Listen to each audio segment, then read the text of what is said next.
اس بات برزخ کے لیے ایک آیت ذکر کی ہے وَمِن وَرَائِهِمْ بَرْزَخٌ إِلَى يَوْمِ يُبْعَثُونَ. دیکھیے وَمِن وَرَائِهِمْ یعنی موت کے بعد ایک برزخ ہے. کب تک ہے یہ برزخ؟ إِلَى يَوْمِ يُبْعَثُونَ اس دن تک جب ان کو اٹھایا جائے مبعوث کیا جائے یعنی قیامت تک. بس یہ پیریڈ بھی ثابت ہو گیا اسی آیت سے. کہتے کیا آپ جزیات بتا سکتے ہیں اس برزخ کی؟ کہتے کہ نہیں یار ہمیں نہیں پتا، اس کا زیادہ ہم نہیں علم رکھتے اور اصلا نہیں ہو سکتا کہ ہمارے پاس علم ہو. کیوں؟ کہتے صرف ہم اتنا جانتے ہیں کہ نیک اور صالح افراد کی ارواح کو بالا اور عظیم درجات میں رکھا جائے گا. مثال کے طور پر شہداء کی ارواح جو ہیں، اور جو ایسے لوگ ہوں گے وہ یقیناً بہت ساری نعمتوں سے متنعم ہو رہے ہوں گے، نعمتوں کو استفادہ کر رہے ہوں گے. ایک قرآنی آیت اسی سلسلے میں بیان کی ہے وَلَا تَحْسَبَنَّ الَّذِينَ قُتِلُوا فِي سَبِيلِ اللَّهِ أَمْوَاتًا بَلْ أَحْيَاءٌ عِنْدَ رَبِّهِمْ يُرْزَقُونَ. گمان نہ کر ان افراد کے بارے میں جن کو اللہ کی راہ میں قتل کیا گیا. کیا گمان نہ کر؟ ان کو مردہ گمان نہ کر، بلکہ وہ لوگ تو زندہ ہیں، اپنے پروردگار کے ہاں سے رزق پاتے ہیں. تو وہ کب؟ یعنی یہ عالم آخرت کا مسئلہ نہیں ہے، یہ قتلوا فی سبیل اللہ یعنی جب یہ قتل کیے جاتے ہیں تو اس وقت سے یہ نعمتیں اور یہ رزق اللہ سے حاصل کرتے رہتے ہیں قیامت تک. وہ تو آخرت میں تو سب کے لیے ہے، لیکن یہاں بعض لوگوں کے لیے ہوتا ہے. آخرت میں سب مبعوث ہوں گے، پھر جن کو جنت میں جانا ہے جو مستحق ہیں وہ جنت میں جائیں گے، جن کو جہنم میں جانا ہے.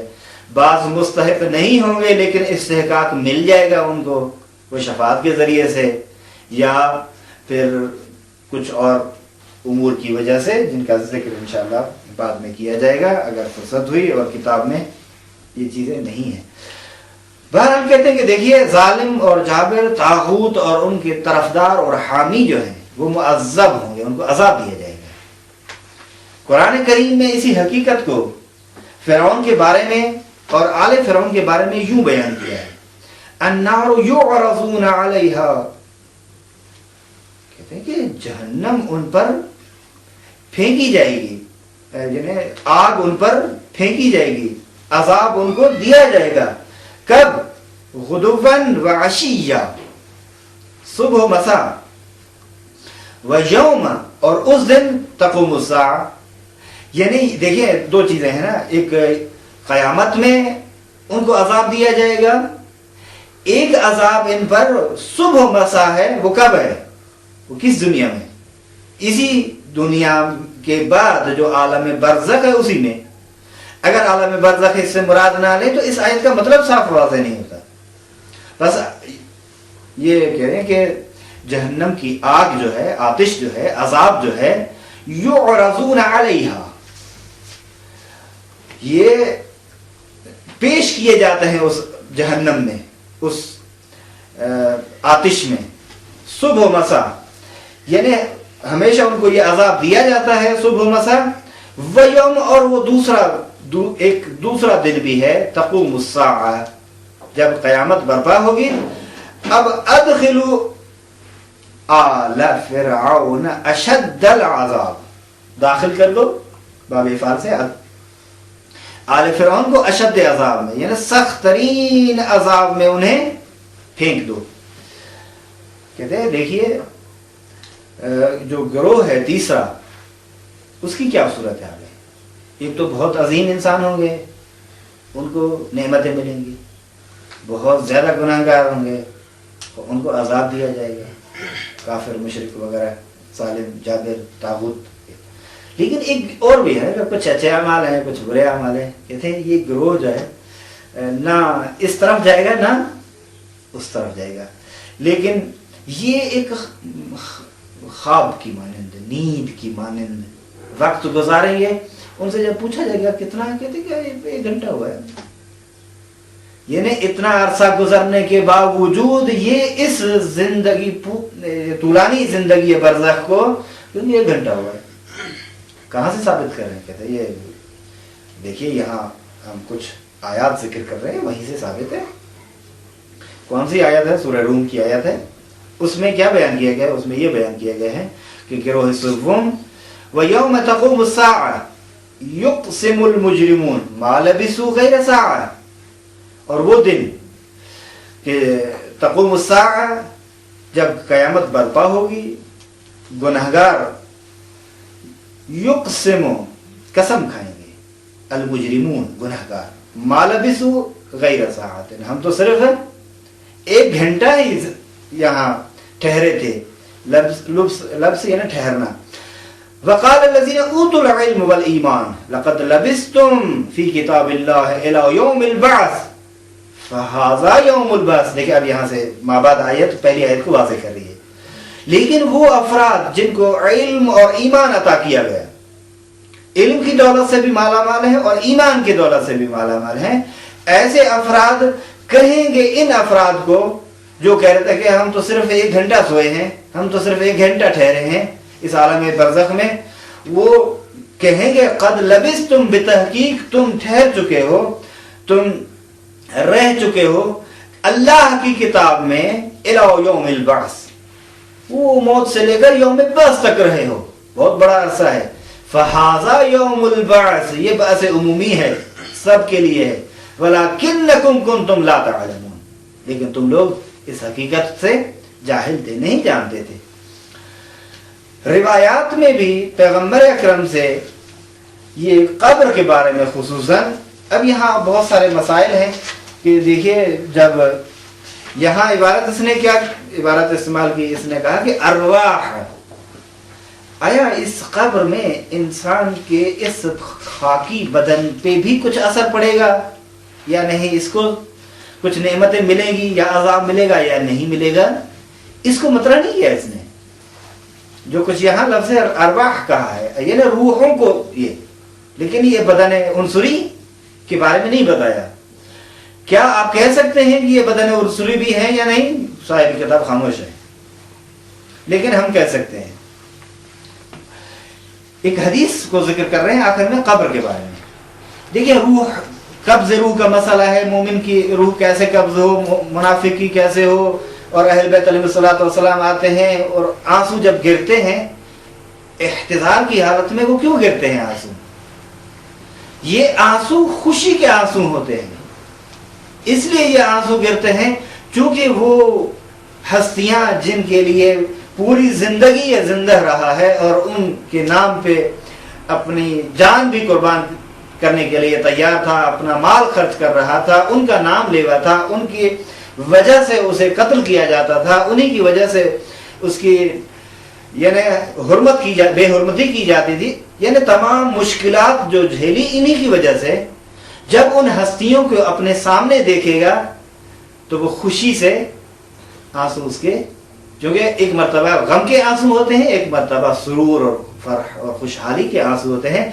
یہ ان کو جب دیکھے گا تو اتنا خوش ہوگا کہ آنسو اس کے نکل آئیں گے اور پھر روح اس کی قبض کی جائے گی. اور طریقے مختلف ہیں, جس طرح انسان خوشبو سنگھاتا ہے نا, ایسے بعض مومنین جو ہیں ان کے ارواح کو ایسے ہی قبض کر لیں گے, گویا کہ اس نے ایک پھول کی خوشبو کو سونگھ لیا اور وہ اس کی قبض ہو گئی. لیکن کافروں اور مشرکوں اللہ اکبر, بڑے سخت طریقے سے اس کی ارواح قبض کی جائیں گی. آخری پیغمبر کی حدیث اس نے یہ لکھی ہے, البتہ یہ حدیث نبی مکرم سے بھی ہے, اہل سنت کی کتابوں میں اور ہماری کتابوں میں امیر المومنین علی بن ابی طالب علیہ السلام سے ہے, اور امام علی بن حسین علیہ السلام, امام سجاد علیہ السلام سے بھی, اور دوسرے معصومین سے بھی ہے. القبر روضۃ من ریاض الجنہ حفرۃ من حفر النیران, قبر جنت کے باغات میں سے ایک باغ ہے یا جہنم کے گڑھوں میں سے ایک گڑھ ہے. حفر جمع حفرتن کی, ریاض جمع ہے روزتن کی، یہ ذہن میں رکھیے گا، باقی عبارت واضح ہے۔ آخری عنوان جو ہے اس بحث میں وہ یہ کہ دیکھیے آخرت میں جو نعمتیں ہیں بہشتی، اس کا تعلق فقط اس بدن سے ہے یا روح سے بھی ہے؟ بھئی آپ کہہ رہے ہیں کہ وہ جنت میں نہریں ہیں بہیں گی، میوے ہیں اور ازواج ہیں، بہت ساری چیزیں ہیں، لیکن کیا اس کے علاوہ بھی کچھ ہے یا نہیں ہے؟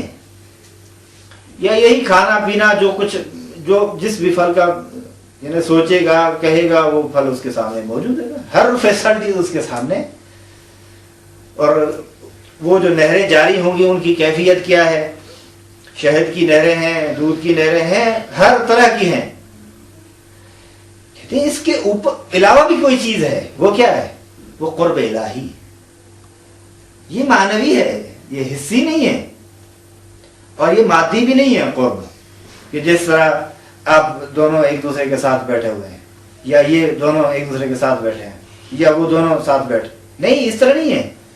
یا جس طرح مثلا میز اور ہم یہ قریب ہیں نا، اس کو بھی قرب ہے۔ یہ قرب کیا ہے؟ اس قرب کو ہم کہتے ہیں قرب حسی، جو محسوس قرب ہو، لیکن وہ جو تقرب الہی ہے وہ محسوس نہیں ہے، وہ غیر محسوس ہے، یعنی وہ دوسرے کا معنوی قرب ہے۔ جب آپ کہتے ہیں قربتاً الی اللہ، وہاں کیا کون سا قرب ہوتا ہے؟ تقرب، کون سی قربت ہے؟ وہ قربت معنوی ہے نا، حسی۔ وہ حسی اصلا محال ہے چونکہ وہ جسم نہیں رکھتا، اور قرب حسی اللہ کے لیے یا ہم اللہ کے حصن قریب جائیں حسی طور پر ممکن نہیں ہے، کیوں؟ چونکہ وہ جسم و جسمانیت سے پاک و پاکیزہ ہے، اگر وہ ہو جائے تو وہ محدود ہو جاتا ہے، جس کی بہت ساری چیزیں ہیں ہمارا۔ تو کہتے ہیں دیکھیے ہمارا عقیدہ ہے کہ قیامت میں دو طرح کے یعنی انسان کو پاداش ہیں جو دیے جائیں گے، دو طرح کی جزائیں ہیں، ایک مادی ہے ایک معنوی ہے۔ کیوں؟ کیونکہ دو طرح کے معاد تھے، ایک معاد جسمی، ایک معاد روحی، روحانی بھی، روح بھی چونکہ آئے گا نا، جب روح آئے گی تو روح کے لیے کچھ ہونا چاہیے، جسم ہے تو اس کے لیے بھی۔ کہتے ہیں کہ چونکہ معاد روحانی اور جسمانی ہے، پس نعمتیں بھی جسمانی اور روحانی ہونی چاہیے، اور اسی طرح عذاب بھی روحانی اور جسمانی دونوں ہوں گے۔ کہہ رہے قرآن کریم میں اور اسلامی روایات میں بہشت کے نہروں اور باغات کے بارے میں اور ان کے درختوں کے بارے میں ہے کہ وہ نہریں ان درختوں کے نیچے جا رہی ہوں گی۔ جنات تجری، ایسے باغات ہیں کہ تجری من تحتها الانہار، جن کے نیچے سے نہریں جاری ہوں گی۔ اچھا، جو باغ ہیں اور جو پھل فروٹ ہے وہ بھی دائمی ہیں، اور جو سایہ ہے وہ بھی دائمی ہے ان کا۔ اکلھا دائم وظلھا، دونوں، ظل سایہ کو کہتے ہیں، یعنی ان کا سایہ بھی ہمیشہ والا ہے اور یہ خود بھی۔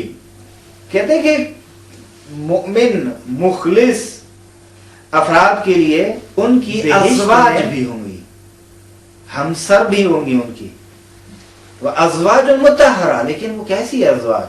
کہتے ہیں پاک و پاکیزہ۔ اور کہتے ہیں کہ لیکن جہنم کا مسئلہ، کہتے ہیں جہنم اور اس کی آگ جو جلانے والی آگ ہے، اور جہنم کے جتنے دوسرے عذاب ہیں وہ تمام کے تمام جو ہے کہتے ہیں کہ جنبہ مادی کی طرف ان کا رجحان ہے۔ لیکن آیا عذاب روحی بھی ہوگا یا نہیں یہ نہیں بیان کر رہے، لیکن ہے وہ بھی، چونکہ اسی دلیل کے مطابق، چونکہ روح بھی جب مبعوث ہے اور اسے بھی جب نعمتیں مل رہی ہیں تو جو وہ ارواح جو ناپاک ارواح ہیں جو جہنمی میں رہنے والے افراد کے ہیں، ظاہر ان کو بھی یہ عذاب دینا چاہیے، روحی اور معنوی دونوں، جسمی دونوں۔ کہتے ہیں کہ لیکن مہم تر جو ہے پاداش معنوی کون کون سی چیزیں ہیں؟ کہتے ہیں مثال کے طور پر انوار معرفت الہی ہے، قرب روحانی ہے. دیکھیں یہاں محدود کر دیا قرب کو. قرب روحانی ہے نہ قرب جسمانی. قرب روحانی ہے اللہ کی بارگاہ میں, اور اللہ کی صفات جمال اور جلال کا جلوہ. اور کہتے ہیں یہ ایسی صفات ہیں, ایسی لذتیں ہیں جن کو بیان نہیں کیا جا سکتا, لفظ نہیں ہے ان کے لیے, اور کسی بھی زبان اور بیان سے جن کی توصیف نہیں کی جا سکتی, اصلا قابل توصیف نہیں ہے. بعض آیات کریمہ میں یہ ہے کہ بہشتی نعمتوں کو, مادی نعمتوں کو بیان کرنے کے بعد آخر میں ایک اور جملہ بڑھا دیا, وَرِضْوَانٌ مِّنَ اللَّهِ أَكْبَرُ. یہ نعمتیں ٹھیک ہے اپنی جگہ پر, لیکن سب سے بڑی نعمت جو ہے جس سے انسان متلذذ ہوگا, متنعم ہوگا روحانی لحاظ سے, وہ کیا ہے؟ اللہ کی خوشنودی. بہت بڑا مقام ہے. کہتے ہیں رضوان من اللہ کی جانب سے خوشحالی, خوشنودی. یعنی دوسرے لفظوں میں اگر خدا راضی ہے تو سب کچھ ہے, خدا ناراض ہے تو کچھ بھی نہیں. ذالک هو الفوز العظیم. بہت بڑی کامیابی ہے یہ کہ انسان اس مقام رضا الہی پر پہنچے, اور یہی مقام رضا اور خوشنودی امیر المومنین علی بن ابی طالب علیہ السلام کو شب ہجرت, ومن الناس من یشری نفسه ابتغاء مرضات اللہ. یہی کتنی آگے کہتے ہیں کہ دیکھیں ہاں اس سے بالا تر کوئی اور نعمت نہیں ہے, کوئی لذت نہیں ہے کہ انسان یہ درک کرے کہ اپنے پروردگار کی جانب سے, اپنے محبوب کی جانب سے اسے قبول کیا جا چکا ہے اور وہ راضی ہے, اس کی رضا اور خوشنودی شامل حال ہے. تو کہتے ہیں اس سے بڑھ کر ہو سکتا ہے نہیں. بس یہ درک کر لے کہ وہ میرا رب, میرا خالق, میرا مالک, وہ مجھ سے راضی ہے, تو یہ بہت بڑی کامیابی ہے انسان کے لیے.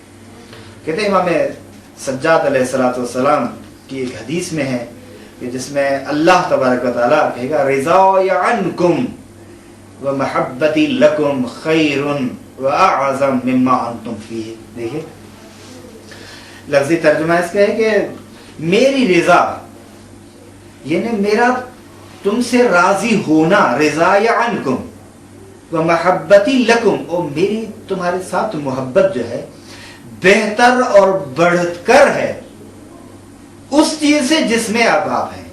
یہ نہیں یہ جو جنتی نعمتیں وغیرہ ہیں نا, جو حالات آپ دیکھ رہے ہیں چونکہ جنت والوں کے لیے نا, یہ جو میری رضایت ہے اس لذتوں سے بڑھ کر والا ہے اور عظیم ہے. میری خوشنودی آپ سے, میری رضایت آپ سے, اور میری محبت تم سے بہتر اور بڑھ کر ہے جنتی نعمتوں میں جن میں آپ ابھی موجود ہیں. کہتے ہیں کہ جب یہ کہا جائے گا اہل بہشت کو تو سب کے سب تصدیق کریں گے, کہیں گے ہاں یہ بات تو آپ یہ بالکل ٹھیک ہے, حق اور حقیقت ہے. کہتے ہیں کیا اس سے بڑھ کر کوئی نعمت اور لذت ہو سکتی ہے کہ خود خدا خطاب کرے یا ایتها النفس المطمئنة ارجعی الی ربک راضیة مرضیة فادخلی فی عبادی وادخلی جنتی. اس سے بڑھ کر کوئی لذت ہو سکتی ہے؟ اے نفس مطمئنہ اپنے پروردگار کی جانب لوٹ کر آ, اس حالت میں راضیتاً مرضیہ, تو اپنے پروردگار سے راضی اور تیرا پروردگار تجھ سے راضی. فادخلی فی عبادی, میرے بندوں میں شامل ہو جا, داخل ہو جا, آ جا میرے بندوں میں اور میری جنت میں داخل ہو جا. یہ بہت بڑا مقام ہے. یہاں تک ہم یہ بخش اول ہے, انشاءاللہ بخش پنجم کو آنے والے جلسے کے لیے چھوڑتے ہیں. آنے والی کلاس میں اس کو بیان کریں گے اور انہی الفاظ کے ساتھ وآخر دعوانا ان الحمد للہ وصلی اللہ علی سیدنا محمد وآلہ الطیبین الطاہرین المعصومین.